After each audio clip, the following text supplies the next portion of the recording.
I said something I still wish I could take back. God? There's no God. And if there is, he's as silent as a stone. I said that right before my daughter on a Friday night. She said nothing. I, on the other hand, felt triumphant. 3 weeks later, I died in a hotel room in Paris. No angels. No light. Only darkness. And a voice repeating over and over in my mind. Are you sure there's no God? My name is Andrew Callahan. I'm 46 years old. A philosophy professor. A lifelong atheist. But the story I'm about to tell, it isn't a theory. It's the only truth I came to know after I died. What happens when a true atheist dies and realizes he hasn't disappeared? Is hell real? And if it is, who will save you from yourself? I used to believe only the weak needed God, but it was in my weakest moment that I realized I'd been wrong my entire life. I didn't just die. I was swallowed whole by everything I once denied. But the most terrifying part didn't end there. Would you believe? I saw my face in hell. I used to have faith. Just a little, but enough to whisper prayers every night as a child. I remember talking to God when my mom cried in the bedroom. My dad walked out the door. I said, "Dear God, please keep my mom safe. I promise I'll be good." But no one answered. My mother died of cancer when I was 12. She left on a quiet winter morning. No voice. No miracle. My father came back the day of the funeral drunk, stumbling, and shoved me hard to the floor. He said, "You coward. Real men don't cry over that superstitious garbage." From that day on, I stopped believing in God. No more prayers. No more fear. I made a decision. If no one hears you in the darkness, then you become your light. I read everything I could get my hands on, Nietzsche, Hume, Bertrand Russell. I wrote essays, debated, and earned scholarships, all to prove that faith is nothing but a crutch for those too afraid to face reality. And I succeeded. I became the youngest professor in the field of philosophical theology at Yale. My lectures were quoted, shared across social media. I stood before thousands of students and said boldly, "If there is a supreme being, where is he when children die of hunger every day? If God is good, then hell is the cruelest idea he's ever come up with." The crowd applauded. I smiled. It felt like a moral victory. I became a regular guest at conferences aimed at deconstructing faith, invited onto talk shows to speak about critical thinking. And soon, I began mocking anyone who still believed in anything sacred. One of those people was my wife. She used to be a nurse. Gentle. Patient. She would whisper a quiet prayer before going to sleep each night. I used to lie beside her and whisper, "You're talking to the air," I whispered. Then I laughed. She didn't. One night, our daughter, who was only 6 at the time, asked me, "Daddy, does God hear our prayers?" I scoffed. "No, sweetheart. Grown-ups just made up God to feel safe." She went quiet, then nodded and walked away. My wife just stood there silent. The next morning, she and our daughter left. No note. No goodbye. I didn't run after them. I walked into my office, opened my laptop, and began writing my next essay. Faith is just a polite word for fear. I believed I was living with reason, clarity, and strength. But strangely, every night, I'd pour myself a stiff drink before bed. Not to celebrate, but to keep from dreaming. Because in my dreams, I saw my mother, sitting alone in a dark room, her back turned. She never said a word. I called out, "Mom." She never turned around. I used to believe I was the light. But what kind of light is terrified of the dark? 3 weeks after that conversation, I left for Paris. My final work trip. Because there, on an ordinary morning, with church bells ringing faintly in the distance, I died. And everything I had ever believed began to unravel. Paris. An April morning. The sky was pale gray, cold and thin, like soaked paper. I was lying on the bathroom floor of the hotel, doubled over in pain. It felt like an iron hand was twisting inside my gut, and it wouldn't let go. I tried to call out. No one answered. It was as if the entire hotel had been drained of sound. All that remained was the sound of my breathing, broken, shaky, like the final, offbeat notes of a song played wrong. My head hit the cold tile. My eyes were open, but the world had faded as if someone had stripped away a layer of color. I no longer felt cold. No more pain. No more body. I stood up. But I don't remember how I got up. I looked down. My body was still lying there. Eyes open. Mouth slightly parted. Hands stiff. A look on my face as if waiting for someone to explain what had just happened. Am I dead? I wondered. but there was no answer. I tried knocking on the door. No echo. I shouted, "Is anyone there?" No one. I stepped out of the room. The hallway was empty. No traffic sounds. No voices. Everything felt like a hollow replica of the world I used to know. I walked down the hallway. My footsteps made no sound. I kept walking and walking, until I realized there was no exit. The light began to fade. Not because the bulbs dimmed, but because the world around me was beginning to dissolve. Walls melted into mist. The ceiling fell like a black curtain. And then, there was only me, standing in a space with no shape, no time, no sound. The darkness didn't crash in. It seeped from every direction. Slow, hissing like fabric tearing. And little by little, it swallowed me whole. I don't know how long it lasted. Maybe a second. Maybe 100 years. I couldn't feel my body anymore. But I knew I was still me. And it was the most terrifying part. No one came. No angels. No light. No judgment. Only me and a single thought, looping over and over in my mind. Could it be? I still exist? In that moment, I understood. Death is not the end. It is absolute isolation. It is being forced to exist forever with your bare, unfiltered self. No excuses. No roles to play. No intellect to hide behind. Until I realized there was no exit. The light began to fade. Not because the bulbs dimmed, but because the world around me was beginning to dissolve. Walls melted into mist. The ceiling fell like a black curtain. And then, there was only me, standing in a space with no shape, no time, no sound. The darkness didn't crash in. It seeped from every direction. Slow, hissing like fabric tearing. And little by little, it swallowed me whole. I don't know how long it lasted. Maybe a second. Maybe 100 years. I couldn't feel my body anymore. But I knew I was still me. And it was the most terrifying part. No one came. No angels. No light. No judgment. Only me and a single thought, looping over and over in my mind. Could it be? I still exist? In that moment, I understood. Death is not the end. It is absolute isolation. It is being forced to exist forever with your bare, unfiltered self. No excuses. No roles to play. No intellect to hide behind. Then me, screaming from the living room. Religion is opium. Don't you dare teach that girl to believe in that garbage. My voice echoed again and again as if even God was listening and choosing to stay silent. She didn't cry. She just tightened her grip on the little cross and then let go. It hit the floor, snapped in half. The second shard, I was sitting in my study drunk, eyes bloodshot, typing the final email to my ex-wife. You want to teach our daughter to believe in superstitions? Go ahead. But don't you ever use my name in your prayers. She didn't reply, but I saw her hands trembling as she read it. I saw the tears falling onto the screen. And in that moment, I laughed again. I laughed as if I had won. The third shard, a student stood before my class, holding his final paper. He had written about faith and gratitude in the Christian tradition. I coldly read aloud every grammatical error, then tossed the paper to the floor. Faith isn't reasoning, I said. It's the failure to think. The student lowered his head. His face flushed. Eyes wet. I remember. He never came back to class after that day. And I never saw him again. I was no longer standing. I was falling. Not falling. Not falling up. But falling inward. A deep, endless well. The further I fell, the clearer the memories became. Sharper. Closer. I landed in a dark room with no doors, no walls, and no ceiling. Just emptiness. In the middle of it was a chair. I sat down, not knowing why. And right in front of me, a screen lit up. I saw myself at every moment of my life. Every cruel word. Every time I turned away. Every small action, every dismissive look, every shake of the head dripping with contempt. Everything began to rewind.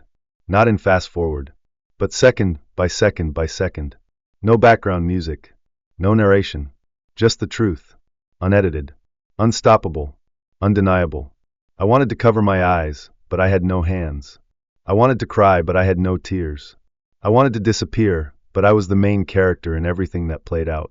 And then, I started to hear a strange sound. At first, just a sigh. Then, the sound of weeping. Then came the whispers, hundreds, maybe thousands of them. Why did you say that? Why didn't you listen? Why couldn't you believe just once? I realized they were the voices of those I had hurt. No one scolded me. No one cursed me.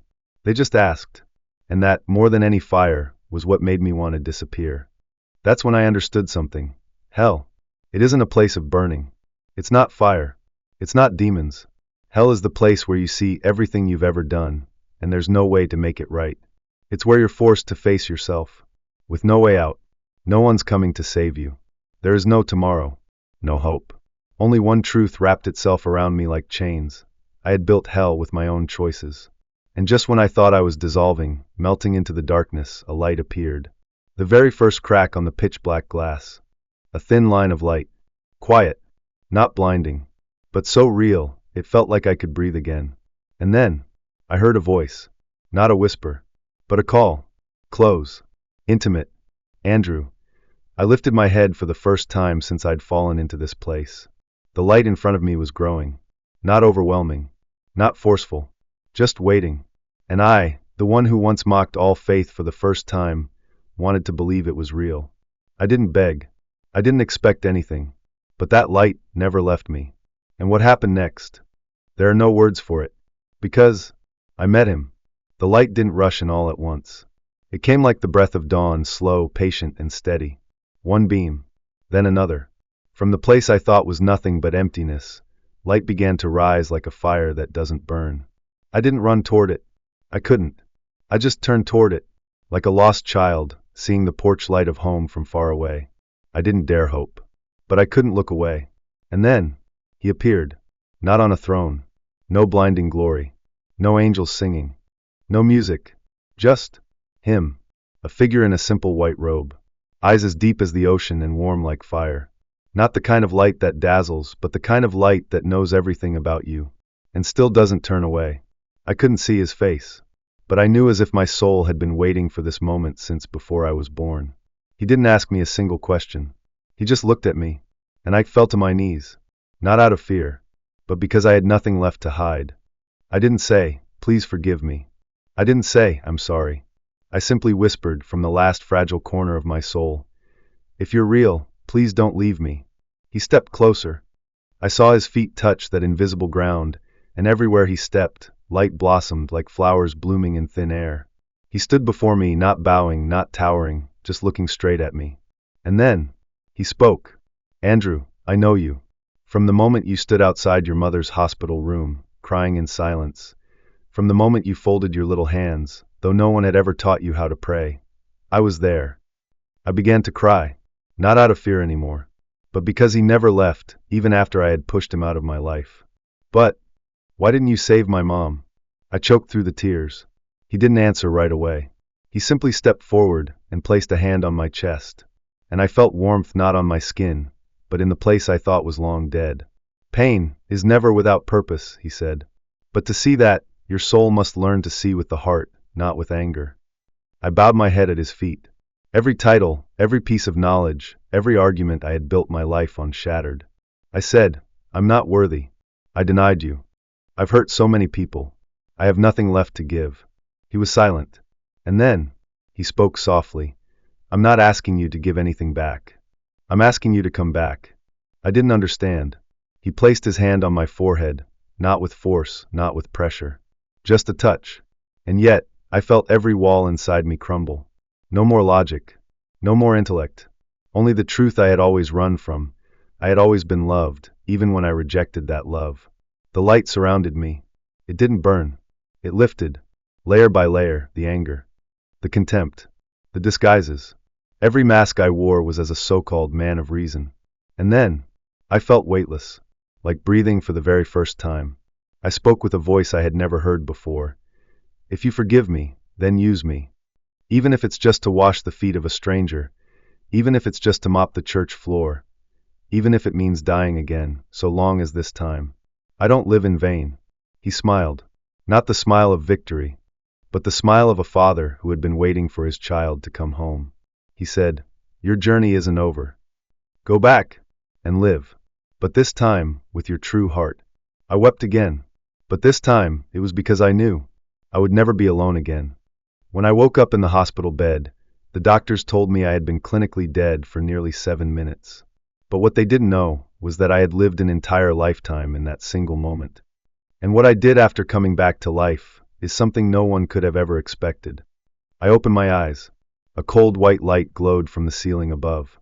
The heart monitor beep beep, beep beep beep. Steady. Simple. Like a monotone song, but for the first time, it sounded beautiful. I wasn't dead. At least, not in the physical sense. The doctor stood next to me, eyes wide with disbelief. My God, you're awake. You were clinically dead for nearly 7 minutes. I smiled. Not because of what he said, but because of those last 3 words. My God. They moved me into intensive care. Monitors. IVs. Blood tests. But the deepest part of me didn't need resuscitation. It had already been resurrected. I was no longer afraid of dying. What I feared now was becoming the old Andrew again. 3 days later, I wrote my first handwritten letter in years. To my ex-wife. I didn't ask for forgiveness. I didn't make excuses, not for my pride, not for my intellect, and not for old wounds. I wrote only 2 lines. I've seen what I did, and I'm not running anymore. If you need it, I'm willing to do anything, even stay away so long as you have peace. I included a gift, a wooden cross I had glued back together with my own hands. Broken in half, but not thrown away. Still able to be held. If someone wants to hold it. I searched for my daughter. For the first time in 3 years, I stood outside her school, waiting for the final bell. I didn't go in, just stood from a distance. When she came out, her eyes met mine for just 1 second. She stopped, one hand holding her backpack strap, eyes wide. I raised my hand to wave awkwardly like a child on his very first day of school. She didn't say a word, just nodded softly, then walked away. But I knew a door had just cracked open. I didn't return to the university. I resigned. They asked me to keep teaching, offered book deals, talk shows, a philosophical take on the near-death experience. I declined. I don't want to analyze God. I want to live close to Him.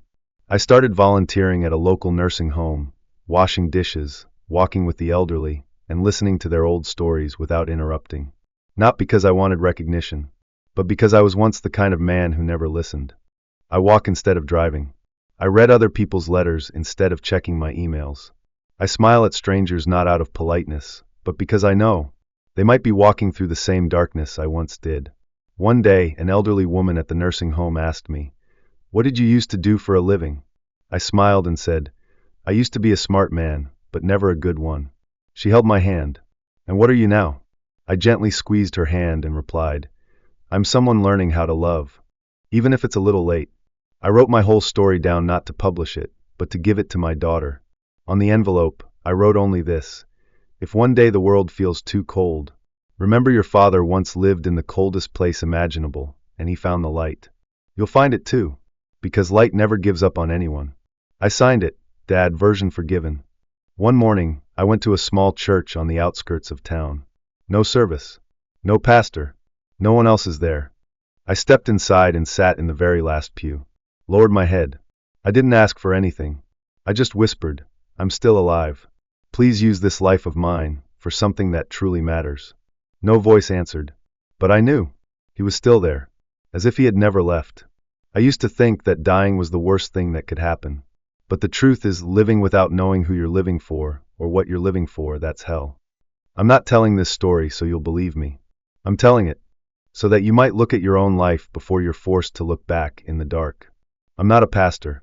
I'm not a priest. I'm not anyone special. I'm just someone who once mocked faith, and then met the very one I used to deny. I used to think light was just an idea. Now I know, light is a person. He doesn't force you to believe. He doesn't use power to scare you. He doesn't punish you for the questions you carry in your heart. He simply waits. Waits for you to grow tired of your ego. Waits for you to collapse inside the hell you built for yourself.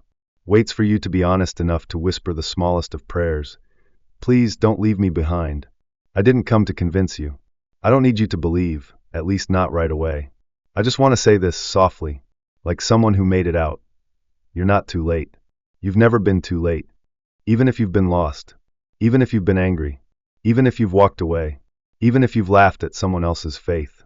There's still a door. It's not locked. All you have to do is knock. Maybe you're hurting. Maybe you feel empty. Maybe you're walking through a crowd and no one sees you. I've been there. But please remember this. He doesn't show up when you're perfect. He comes when you're broken. I don't know who you are. But if you're still listening, it means you still have a chance. Take it. Live.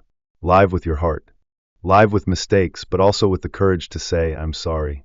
Live with doubts, but be brave enough to try believing just once. Live imperfectly, but never pretend. Because in the end, when you die, you won't take your money, your knowledge, or your fame with you. You'll carry only two things: how you loved, and how you were forgiven. I'm Andrew Callahan, a man who once died, who once stepped into the darkness.